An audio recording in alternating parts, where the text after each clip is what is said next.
Absolutely. Sugar stocks are buzzing and how, and there are several news pieces over here. One, of course, is the GST rate cut that we saw come in over the weekend, where the government has reduced GST for biofuel that is supplied by these sugar companies to refineries. For ethanol blending, GST rate for that has been cut from 18% to 5%.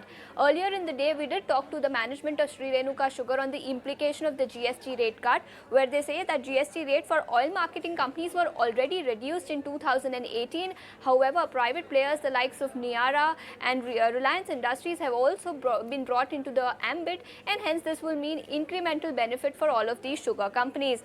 Apart from this, we also had some commentary that had come in from the Minister of Petroleum and Natural Gas over the weekend, where Hardip Singh Puri said that India is ready to launch 20% ethanol blending anytime soon. In fact, he also said that 20% ethanol blended petrol will be available at select outlets as soon as next month. In fact, let's also talk about ethanol blending timeline. Important to note that India achieved 10% ethanol blending in 2022, and India is all set to achieve 20% ethanol blending by 2025.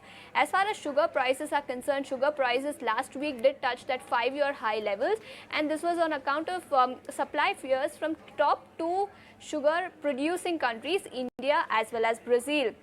Let's also talk about some important commentary that came in from Food Secretary last week, where he said that India could consider additional sugar exports for sugar season 22-23. Remember, currently sugar exports have been capped at 6 million tons up until May 2023 versus 11.1 million tons that we saw last year. However, Food Minister did say that perhaps this cap for sugar exports could be revised upwards in the month of January 2023.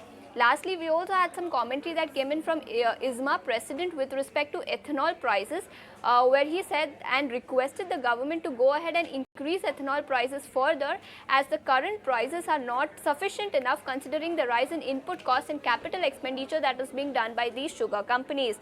So GST rate cut that came in over the weekend, the fact that sugar prices are at 5-year high levels, and some important commentary from ISMA as well as Food Secretary are some of the reasons why sugar stocks are gaining in trade today. Much for that, Ashesha.